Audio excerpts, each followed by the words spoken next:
We are in public session. Can I just obviously make the reminder, as always, on phones? I would like to begin this part of our public session by welcoming representatives from Screen Producers Ireland. That's Elaine Geraghty, and accompanied today by Siobhan Ward and Stephen Rook. Thank you for attending our session here today.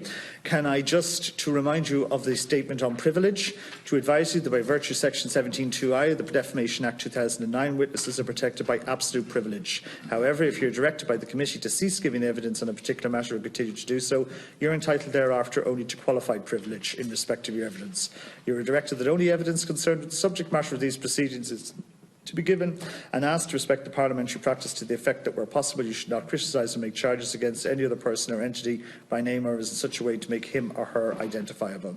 Members are reminded of the long-standing parliamentary practice to the effect that we should not comment on or criticise or make charges against a person outside the Houses or an official either by name or in such a way as to make him or her identifiable. So with that privilege statement concluded, Ms Geraghty, I now invite you to make your opening statement to us. Thank you very much, Chair, and members of the committee, for the opportunity to contribute today to the committee's work on tax expenditures. My name is Elaine Geraghty. I'm the CEO of Screen Producers Ireland, and here with me today are two of our members and our colleagues producers. Siobhan Ward of Crossing the Line Films produced such content as The Game, The Farthest and A Wild Irish Year, and Stephen Rook of Tile Films produced Aerial Ireland, Sacred Sites and A Terrible Beauty. Before I speak about Section 481 and its importance to our Irish screen industry, I want to provide a brief overview about Screen Producers Ireland and our members' work. Screen Producers Ireland is the national representative organisation of over 100 independent film, television and animation production companies. The Irish independent production sector comprises a diverse range of companies, different sizes and spread across the country, producing content for television, cinema release and online distribution. These companies, the majority of whom are in the SME bracket, produce high-quality content, both in English and in Irish, which is culturally relevant and loved by Irish and global audiences. Irish independent productions have been lauded worldwide, including this year when Spy member Element Pictures produced The Favourite, a multi-nominated Oscar-winning film. Other film and TV drama productions made by our members include Fastnet Films produced Black 47, Samson Films Float Like a Butterfly, Ripple World Pictures Never Grow Old, Abu Media, Finky and Metropolitan Films produced TV drama Vikings. Television productions made by our members include Indie Ear to the Ground, Coco Content, First Dates Ireland, Crossing the Line Films, producers of The Game, and Sea Fever, who produced Ireland's Deep Atlantic, and Tile, who I've said produced Sacred Sites. Just in terms of what we do and the role of a producer, in the Irish film and TV sector, it is a vibrant industry and it has a sophisticated infrastructure of production companies, studios, service companies and expertise, all of which provide valuable employment in the Irish economy. Irish producers within that infrastructure are entrepreneurs who contribute significantly to the enterprise economy and in a way bridge the divide between commerce and culture. Producers are responsible for creative, financial, statutory management of the individual projects in which they're involved, and they're engaged in all elements of production from the earliest stage of commissioning of concept, rights acquisition, development, sourcing of finance, pre-production, production, post-production to delivery, marketing, distribution and compliance. Financing production is challenging and funding opportunities can be limited. Available funding for producing content includes a mixture: TV licence fee, Broadcasting Authority of Ireland Sound and Vision funding, Creative Europe media funding, the Irish Language Broadcasting Fund, Section 481 tax relief and indeed private financing. And in this funding mix, the importance of Section 481 cannot be underestimated. Ireland has a long history of supporting the Irish TV and film industry through fiscal incentives, the most important of which was originally introduced in 1987, that's 481. And while having experienced a number of iterations over the years, Section 481 remains a crucial component. It's a crucial component to the sustainability and growth of the Irish independent production sector and is absolutely necessary if Ireland's film and TV industry is to continue to develop and thrive, because those countries with which Ireland competes have similar or comparable incentives, a point also made by the Irish Tax Institute when they appeared in front of this committee a couple of weeks ago. The Government commissioned Allsberg Spy Nordicity company to conduct an economic analysis of the Irish audiovisual industry, and it defined the importance of Section 481 as underpinning the Irish film and TV industry. It provides vital finance to enable Irish producers to make local projects with local content in Ireland, ensures Irish producers remain attractive to international co-production partners, and places Ireland as a globally competitive location for co-productions and high-budget inward investment productions. The analysis recommended the extension of Section 481 to 2024 and as one of many recommendations to support the growth and sustainability of the Irish screen industry. The last available full-year total committed figures for 2017 show a spend of €292 million in the Irish economy as a direct result of 481 certified projects. This was spent on goods, services and labour across TV drama, documentary, film and animation. There were 85 certified projects in that year, comprising 11 from animation, 17 from TV drama, 17 from film and 32 from documentary. Over the last 4 years, there have been some significant big budget TV drama projects. I'm sure you're familiar with them. They include Ripper Street, Night Flyers, which was made in Troy, Vikings and Into the Badlands.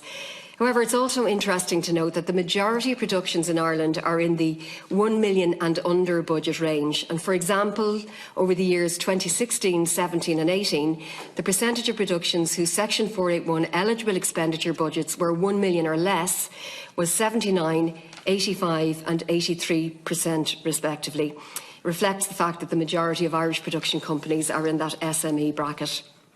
In the run-up to Budget 2019, we engaged with the Department of Finance and Revenue on the possibility of extending Section 481 beyond 2020.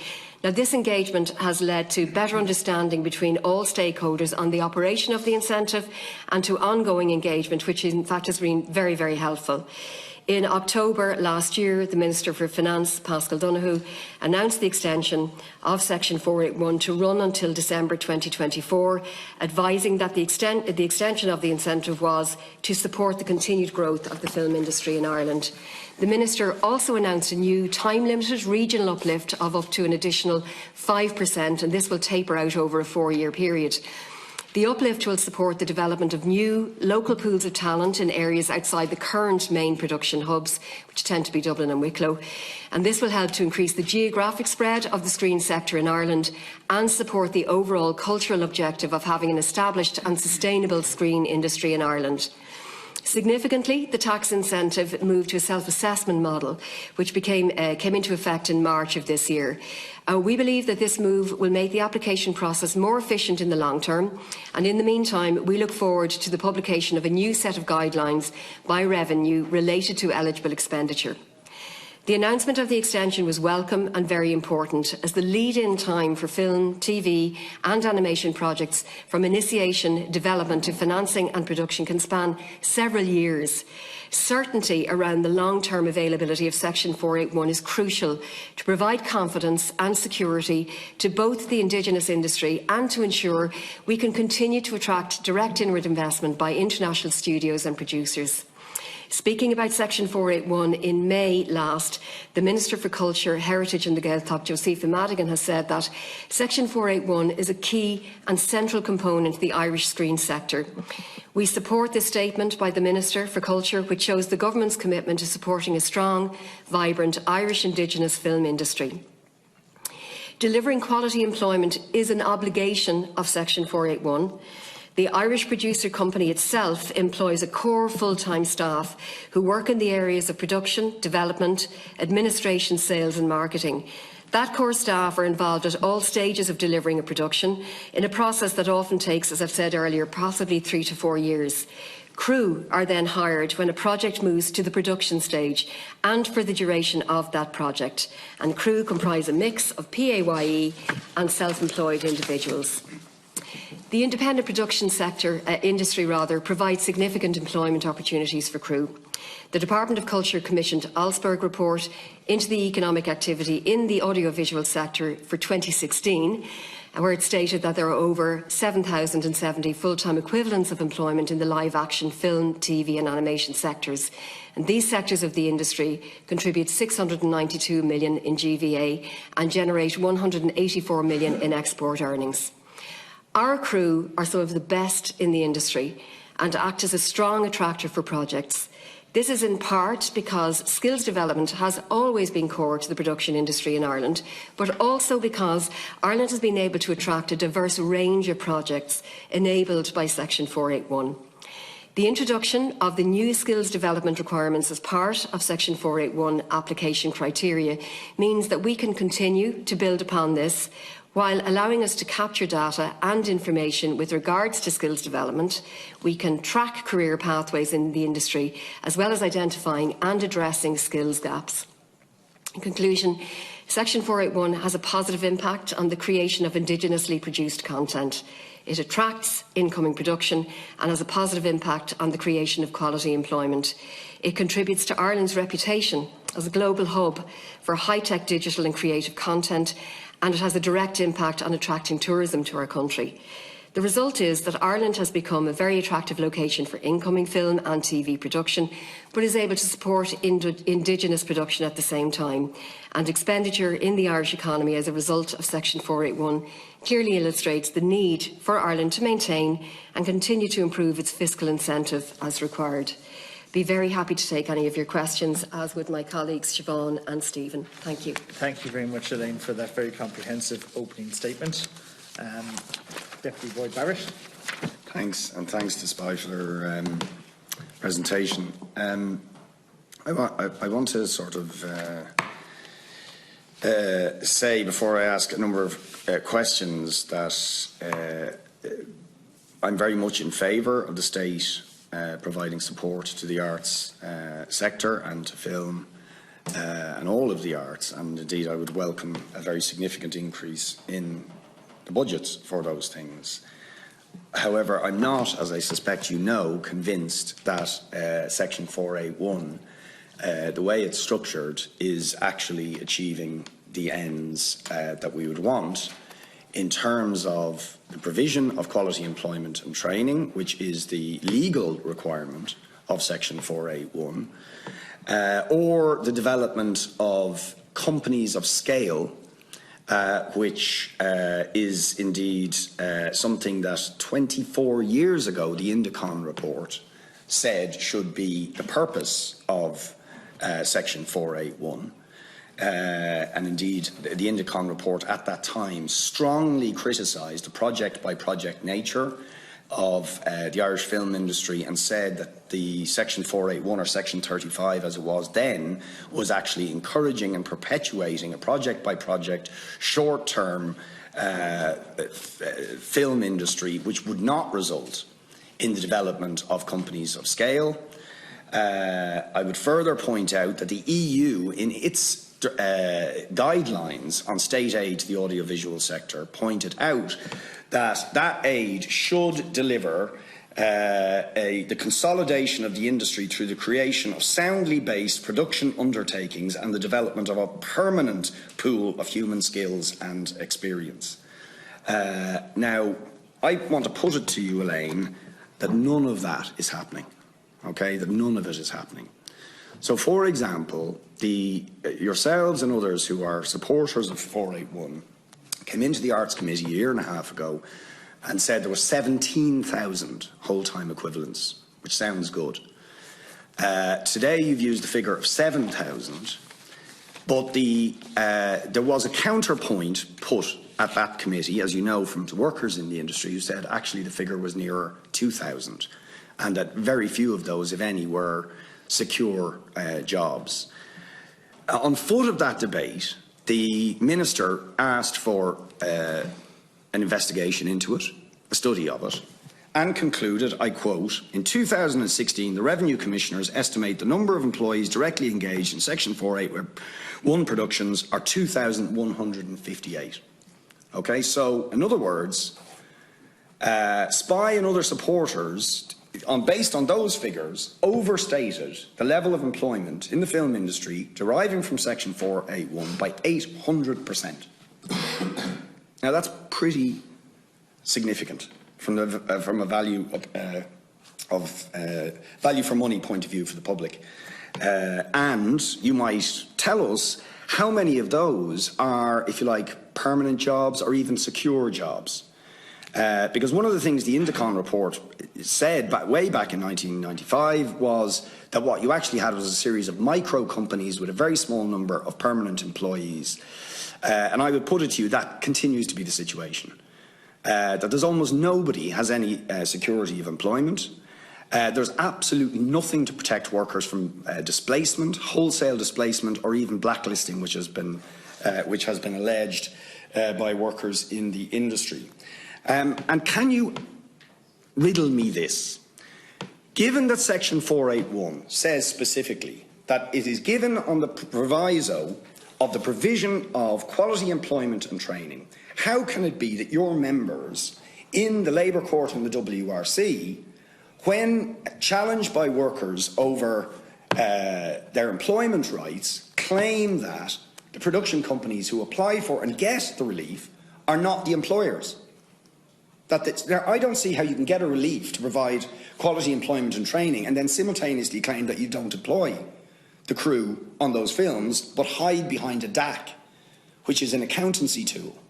It's not a company. Even though the companies who actually apply are standing companies who exist year after year after year, Element, Metropolitan, you can go through the list. But they then claim we have no responsibility whatsoever for the employees. They're not our employees, they're not our trainees. And as a result, nobody has any kind of security. And in terms of training, I mean, can anybody even tell me how many trainees have qualified in the different categories of employment over the last 10 years? I'm going to ring. I'm not stopping you, but allowing for the fact, because there's only a small number of us here, I've gone to 5 minutes on this, and then I'm going to let you come back in with some answers to what's been posed so far, and we'll have a further exchange. And I think we have another deputy obviously wants to come in as well. So, Elaine, over to you. Okay, a lot of questions, but I would say, Deputy, that's fantastic that you welcome support of Section 481. Very well. I said state support for the film industry. Well, I'll take it as Section 481 for the moment. I wouldn't necessarily. Okay. Well, that's what we have at the moment, and that's what we're dealing with, and thankfully it runs until 2024.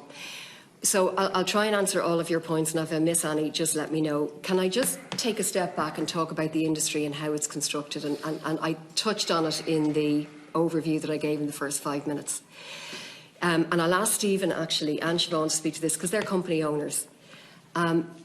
The number of companies in this country, in terms of production companies, their role and their job is to create opportunities for employment. Okay, and I've set out what it is that those producers do and the kind of people that work as part of their core staff.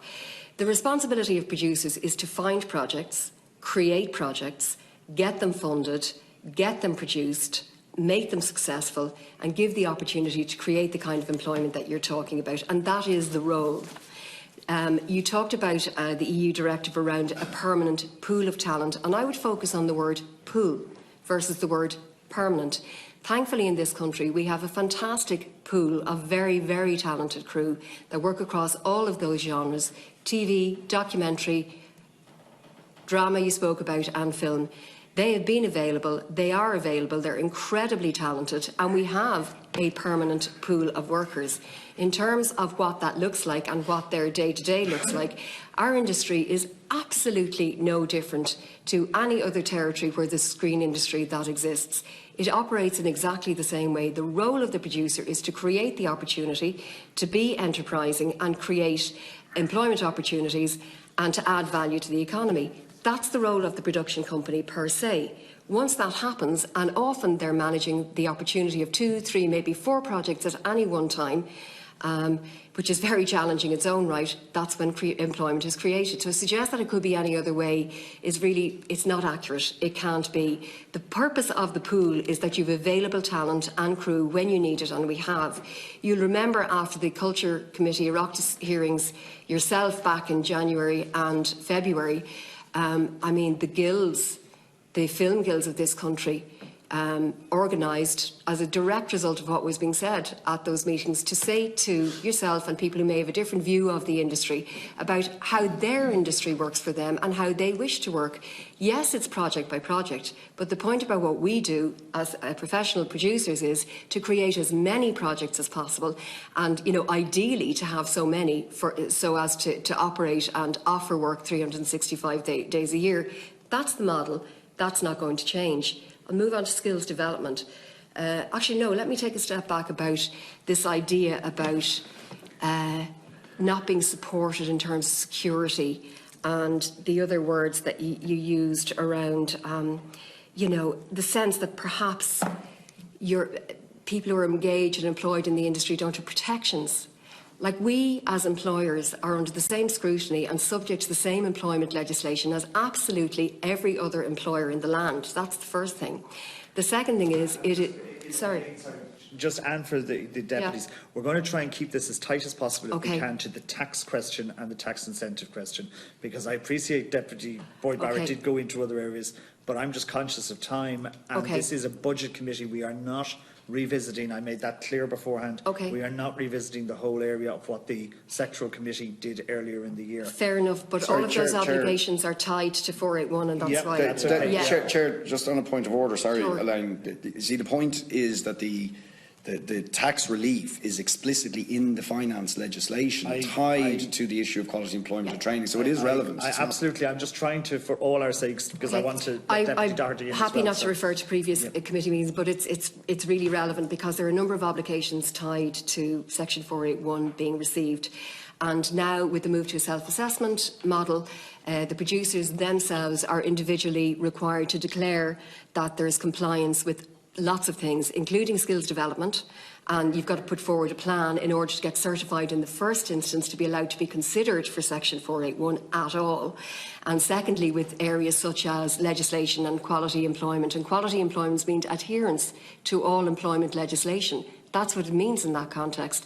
So producers are required to individually and personally give a written declaration that they will be obliged to deliver all of those. So in the context of Section 481 as a relief in its own right, regardless of any of the discussions in any other committees, that's what is required of a producer. You wanted to speak about companies of scale, and why don't I defer to my colleagues who actually own a company? Yeah, maybe I'll say something about companies of scale. I think if you're going to look at the concept of companies of scale, you have to understand the television and film business. There are three major sections within our industry: the animation industry, the factual industry, and the drama industry. And companies in all those three areas are always on a different scale. If you look at the factual industry, which is where Tile Films comes from, a company based in Dún Laoghaire, employs 10 people full-time and can employ up to 250 people when we're doing a production. We are of the same scale of your average factual company based in London, New York, LA. So I think, when you're looking at Section 481 in terms of companies of scale, you have to look at the individual areas. We have companies of scale here, as would be the norm across our industry, across the world. An animation company may have 200 or 300 people employed because of the nature of the type of work they make. A factual company will never have more than 10 to 15 people employed full-time because you're generating projects, so you have people in development, you have people in finance, and you have people going out selling those concepts to broadcasters around the world. Drama companies are a different animal because, again, you have more development work going on with scripts and so forth in a drama company. So a drama company, by its nature, will probably grow to be on a bigger scale. And we have companies on scale here, like Metropolitan Films and Element Pictures, for example, who are equally as big as a drama company in LA. So I think it's wrong to say that we're not building companies of scale here. I think every producer who works in this business is keen to build as big a company as possible. But actually, in reality, companies don't get beyond a certain size when they're not in production, because when a production company is not making something, it's developing something.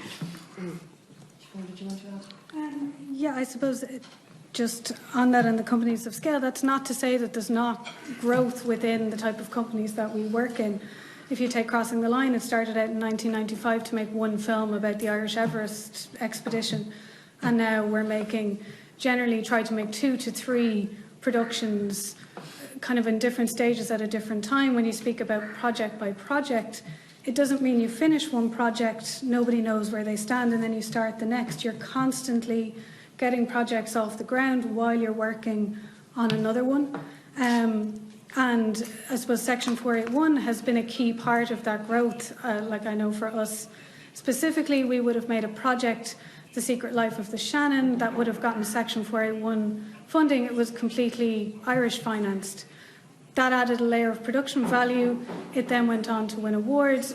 BBC and PBS wanted to license it for their channels, so that when we went to them with our next big natural history project, entirely about Ireland, made entirely with Irish crew, they wanted to be in at the start as full commissioning funders with a much larger budget.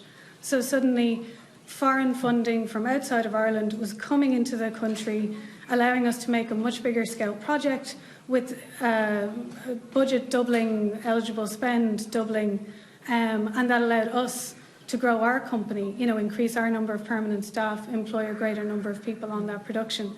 Generally, in high-end creative documentaries, as Elaine was saying, it's not a 6-month shoot and then people are gone. You're in development. You could be filming over 2 years. When it's natural history, you're sitting in a hide waiting for a badger to do whatever he needs to do. And you're in a significant amount of post-production, crafting strong narratives. So these are films that travel across the world, not just stay within Ireland. So I think there is growth within the companies, as well as Stephen mentioned, the different companies of scale relative to the different sectors. If there isn't anything particularly more, I'm very conscious of time. I want to let Deputy Doherty in, and then I can come back to you, Deputy Boyd-Barrett, but I just want to let Deputy Doherty in. Would it be possible to just give correct one set of numbers, because I think it's important. Okay. Sorry, Deputy Doherty, I just wanted to clear this up. There was a number given out at a previous session that you prefer me not to refer to in terms of the numbers working in the audiovisual sector. And Deputy Barrett, that number that was given on that day, not by ourselves, but actually refers to the Allsberg report, numbers of employed within the whole of the audiovisual industry. So instead of taking out the element that refers to film and TV and animation, which is that 7,070 that I quoted, it was incorrectly but not intentionally given as 17,000. It's actually 16,930. And then you mentioned that it was asked that a separate piece of work be done and that it was carried out. That piece of work was actually the cost-benefit analysis by the Department of Finance, who were in front of your committee, and gave another number around 2,000. 2,150. Yeah, exactly. But I think that's like comparing apples with oranges in one sense, because the data set is completely different. That particular cost-benefit analysis didn't look at post-production, for example, which is a huge part of production. They came up with a whole set of other numbers over a different period of time. So there are economists that are much smarter than I am, but the point being you're looking at two different pieces of information. That Allsberg number was a broad audiovisual number. If you drill down into our sector, the 7,070 number is correct and accurate. Okay. Thank you very much. Deputy Doherty. Thank you, and I want to welcome you to the committee. Can you just probably start out by outlining the benefits of Section 481, the actual financial benefits of Section 481 to a company that is in production? What are you allowed to offset in terms of the production costs, and does that include post-production costs? Sure. Do you want to? Yeah, well, I mean, there's a cultural benefit and there's a business benefit, obviously, in Section 481.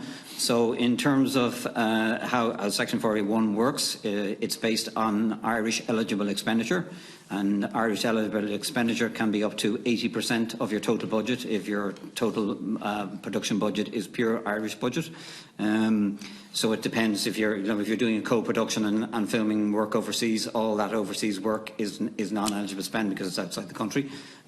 So it's 32% of the eligible expenditure in Ireland, and the eligible expenditure in Ireland is made up of goods and services and employment in the state. So for a production that is solely based in Ireland, you're probably able to write off about a quarter, is it? Yeah, well, it's 30. Yeah. 32 of 80%. Yeah, so 32 of the about- 80%. Of certain expenditure, not all. Yeah, okay. So, And does that for example, maybe I can give one of our own productions. We've just finished doing a big series called Aerial Britain for the Smithsonian Channel out of Washington, D.C. Like 60% of our company's turnover in Dún Laoghaire is export work. So it's money basically coming in to finance programs that we make for the international marketplace, particularly for the Smithsonian Channel. So on that project, it was all Irish crew, all Irish post-production, all Irish writers, all Irish composers. So the whole production is based out of Dún Laoghaire. But obviously the filming all took place in the UK. Yeah. So when the Irish crew step into the UK, and when the director goes to the UK, all that becomes non-eligible expenditure, but all the expenditure that happens out of the base is Of course, eligible. and that was going to lead me on to my second question. For the portion of the production that may take place in Britain, do you have a similar type of incentive or tax where you can write off some of the production that is taking place there? I'm just trying to get a sense of where our competitors are at. Yeah, well, you could if you did an official co-production with another company in Britain, but because this project was financed by a broadcaster out of Washington, D.C., it was basically financed from Washington, D.C., and the Section 481 tax credit that made up the full financial package for the project. Would the incentive, if you did a co-production, would the incentive in Britain be similar, less, more generous? It's a more complicated one because there's a minimum of $1 million spent per hour to qualify for it, so that which would is rule out a much large higher. So it's actually a lot of English producers would say to us that the Section 481, and that's why quite a lot of English productions come to Ireland, drama productions and things, because of the ratings. There are 97 incentives globally that can be accessed of some form or another. They're all nuanced, but that's the number. Okay, and just a couple of points. Look, I support Section 481. I think that there's huge opportunities in the film industry, and would like to see more activity in it, and particularly in the regions and so on. There is obviously concerns that have been discussed here, and I've raised them myself in relation to employment, quality employment, and so on.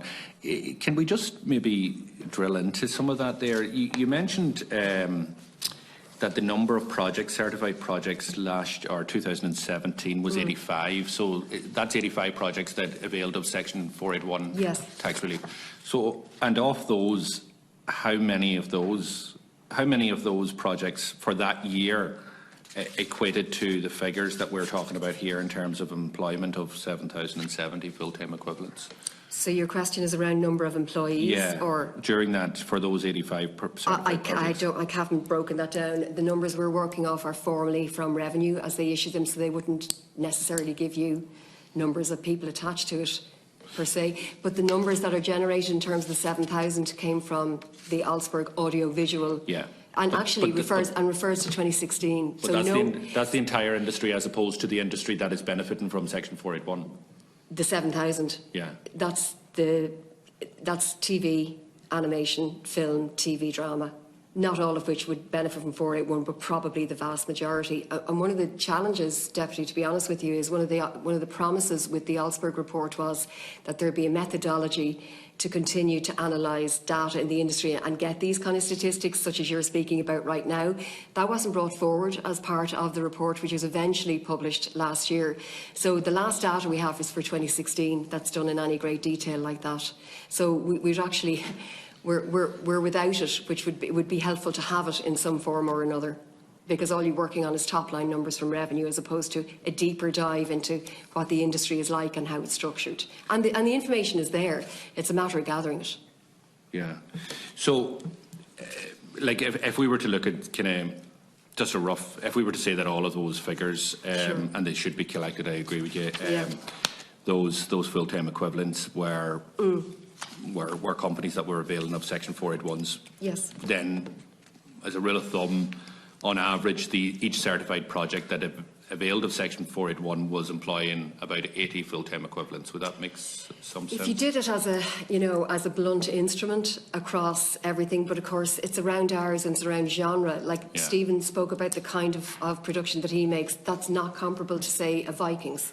That could have 500 or 600 people on. It's not to avoid the question, but it's to say, like, what we really need is to do exactly what you're just talking about, is to talk about genre of production, when employment commences, what the numbers are, what the hours look like, how long you're on the project, and so on and so forth. And that's what we really need to do.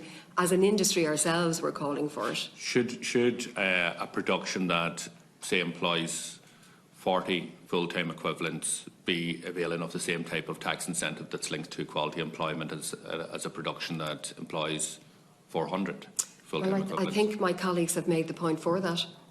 If you look at the depth of content and what's produced, and like we've another member who is based in Kerry, for example, that produced Ireland's Deep Atlantic.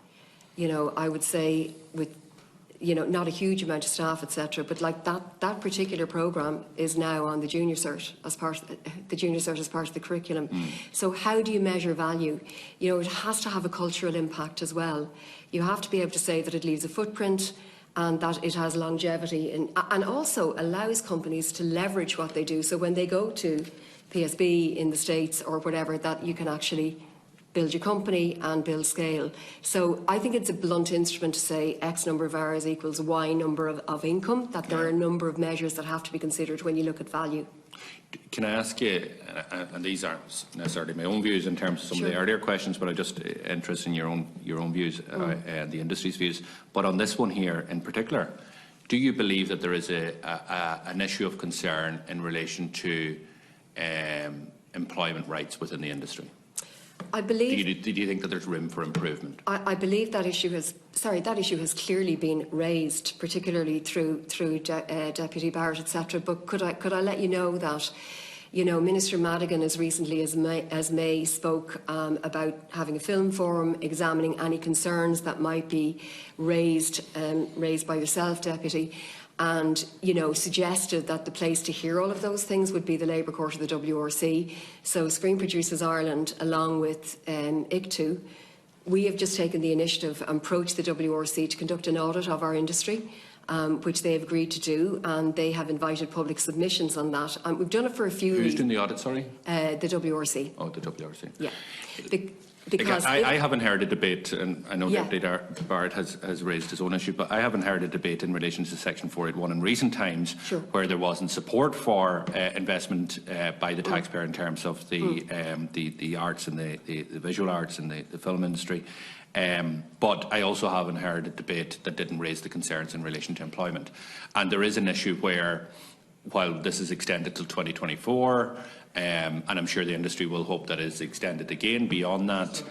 Okay, well, that unless these issues are addressed, you will be, And we have provided an opportunity. We, as an industry, and the trade union movement have provided an opportunity now to have those issues heard. Your question to me is, do I think there are issues? I don't believe so, because we are legally required with 481, because it's pertinent to what this conversation is about, but as employers, we have legal requirements. There are personally signed declarations about commitment and compliance with all of these things.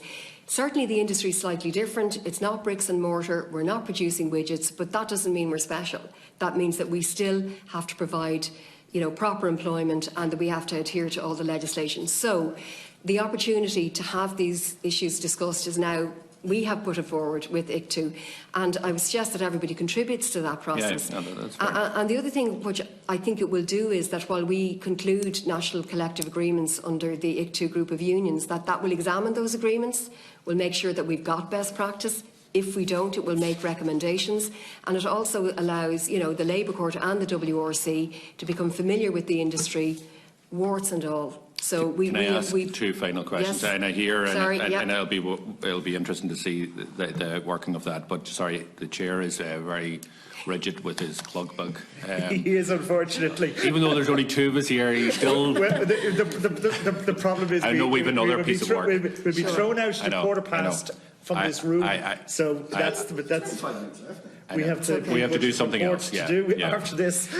Sorry. Look, I have two final questions, but I'm going to ask them together, right? So, the regional uplift that was introduced last year in the legislation, just talk to me about that. Yep. Do you believe that it's working? Do you believe, maybe if you can talk, or any of the companies can talk about the importance or what the effectiveness of that to the sector? It's obviously tapering out. Your views in relation to that. And then the second thing is, and I start with my earlier point about the support for the industry and to try and to nourish it and flourish it. And we're very, very proud, you know, when we see the achievements, but also when we see some of the talent that is there and the productions on screen of the industry. So you've come here kind of basically arguing the case for Section 481, which is there anyway for the next number of years. What else could be done for the industry? It may not be tax or maybe whatever, but what else could be done to actually support this industry? And is there any opportunities that you see in the context of some of the stuff that is happening that Ireland needs to maybe grab with both hands and try and attract more investment, support the talent that we have here by additional productions and so on and so forth? So just to offer you that opportunity. Sure. Well, on the regional uplift, was only written into legislation actually in July of this year, so it's taken a while but is extremely welcome. I mean, most production takes place around Dublin and Wicklow, so opening it out beyond those areas is incredibly important. Two reasons really. One is it's costly to bring, you know, crew with skills out of Dublin and, you know, wherever, whether that be for Limerick. So it's incredibly important for places like Troy Studios, for example. The other thing in parallel with that, what it allows to happen is to develop skills within those regions so that in future when productions happen, you've got local crew. It's incredibly important. I mean, it's 5% and there are lots of obligations with that, by the way, but the focus is on looking into the local talent pool in that area and building a permanent talent pool outside the usual areas where production takes place. So really, really important, especially for incoming, especially for studio-based productions. Yeah, it's only for 4 years and it's tapered, so we need to look at it and see how successful it will be. As I said, it's only the very beginning, so maybe in a year's time you can ask me that, I'll let you know how it goes. I don't know if you want to contribute to that, but... No, I think that's pretty much it. It is quite early to tell. I mean, it does, I know from a producer looking at it, it does make the idea of going, right, could we bring our production to a region much more attractive? So, you know, when you're looking at the figures, you're going, right, could we actually do this in Kerry or Galway or Mayo rather than where we would have? So it is, you're always looking at, you know, where's the bottom line? Could we do it? What are the extra costs? So I think it will cause a lot of people to see, could we? Yeah. And Donegal's up there as well. Yeah. No, actually, we're working with Donegal at the moment who have, you know, reached out and said, we have this issue, we've forgotten about it, you know, there ain't no train there, etc. So actually, specifically in the last week, we've been speaking to Donegal about all of this. I mean, there's a myriad of things that could be done, Deputy. I suppose our industry falls between a lot of stools in terms of government departments. You know, the Audiovisual Steering Group examines all the recommendations of the Alsberg report, so you've everybody in the room, and that's really helpful. But I would really like our screen industry to be considered as an industry in its own right and to be championed. Because there is so much value, there are so many good stories. There are small, medium, big companies that are doing great things, and we tend to fall between all of these stools. So I think that it needs to be considered in the round that when you think of screen industries in particular, what do you think of? Yes, you think of drama, you think of film, you think of documentary and animation and everything in between. We have a fantastic story for Ireland in these really, really difficult times. We're going to be up against it with whatever, especially after today and what Brexit means. So we need to batten down the hatches. The UK are burgeoning with the amount of production that's coming through. Their studios are bursting. We need to make sure that, you know, we've more studio space and that gets through planning permission, and we continue to grow our crew. Skills development is going to be fantastic. But I would love to be sitting at decision makers' tables as often as possible when we talk about Ireland Inc. and Ireland screen industries.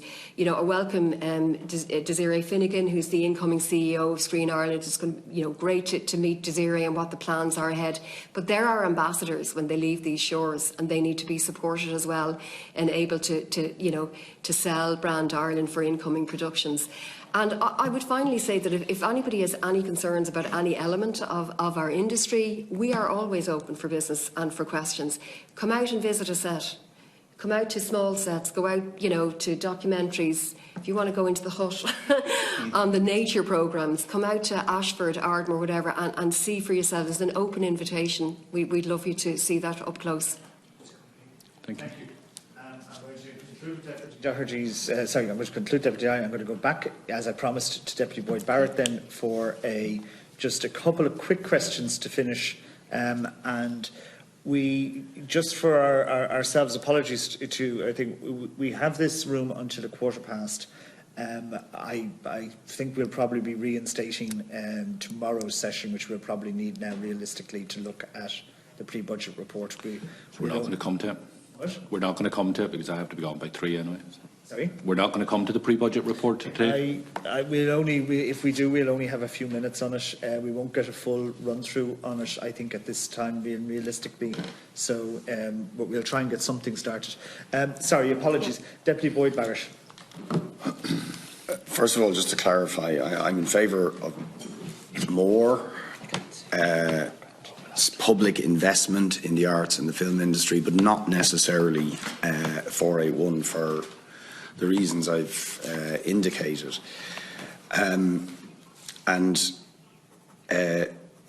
You see, first of all, you say that the particular nature of the industry means that companies of scale are actually much smaller. That's essentially what you're arguing. I put it to you, first of all, that's not the case with animation. Okay, they can do it. They can have a much bigger workforce that has some security of employment, right? I personally do not accept that that can't be done in live action film and TV. Okay, I just don't accept it. Given the amount of public money that is going in and the fact that largely that money is going to 7, 8, 9 companies, the bulk of it. So, and if, as you describe it, we've got 10 people in this company, 10 or 15 in that company, I mean, you add it all up, how many people have permanent jobs? 100, 200, 300? Okay, so that to me is a big problem, because that means all the rest, whether you say it's 2,000 or 7,000, have absolutely no security of income or employment from project to project. So that is what I put it to you, that is the situation, and that there is absolutely nothing to stop wholesale displacement of people who may have worked in the industry for years, or blacklisting, which has been alleged not just by some of those outside the ICTU fold, but even by the equity rep back here in January 2018, who said there was a big problem of bullying, harassment, and the workers had no protection. And see, my question is, who is the employer? Who is the employer of these people? Because the producer company is not, or at least that's what they're going into the WRC and saying, we're not the employer. And I don't see, I mean, if you take two bits of... I'm sorry, because we've got just to that point. You made it. No, but I just want to finish. I didn't actually. 20 seconds. Yeah, I just want to... The Fixed Term Workers Act, okay, cannot apply if the employer is a DAC, which only exists for the purposes of one project. It simply cannot apply, and doesn't. And therefore, isn't it correct to say there's virtually nobody, or almost nobody, of that pool that you're talking about who have any kind of contracts of indefinite duration or any kind of expectation that they are right, if you like, to employment from one project to another? Or if you take another thing, that other workers, because you said there should be comparable with other employments, do most of those workers get sick leave, holiday entitlements, maternity entitlements? How many trainees have qualified? Now I'm bringing you to a conclusion at this point. I am sorry, and I'm going to be very apologetic to you in advance, but I'm going to ask you to be very brief in response to what was a very comprehensive question. Yeah, it was. I'll be brief. I think, Deputy Barrett, you should have a look at the animation industry and maybe get to know it a little bit better, because the structure is completely different to live action, and it's not possible to compare the two. It's not, you know, it would just be helpful if you would maybe meet with Animation Ireland and work through how that industry works, because it is very, very different to live action and drama. That's the first thing I'd say. The second thing is, in terms of DACs, I mean, as producers who apply for Section 481, we're required to set up DACs. And those DACs are responsible for engaging the crew. And I have been in the WRC many times, happily, successfully, on occasions where the question has been around who is the employer, who is the DAC. It's very, very clear how the structure is set out with regard to Section 481 and where obligations are required. Are there contracts? Yes, there are. Is holiday pay paid? Yes, it is. All of those things occur. I really don't know how I can say it any clearer. There's no obfuscation here. It's very clear structure that we're required to adhere to.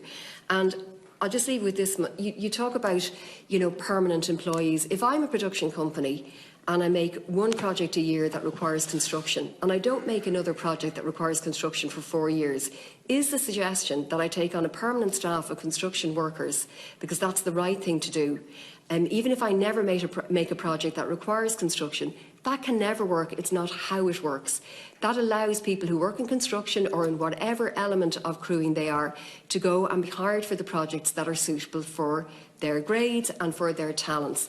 You cannot what if you do, Elaine? You can't have a production company based in Dublin or Waterford or Kerry that makes an array of projects and have full-time permanent staff that are irrelevant to the core of the organisation. It's not around marketing, it's not around funding, it's none of those things. Our job is to create those opportunities, and it's quite hard to get that done. That's why I'm really glad that we do it so well. It's not about that.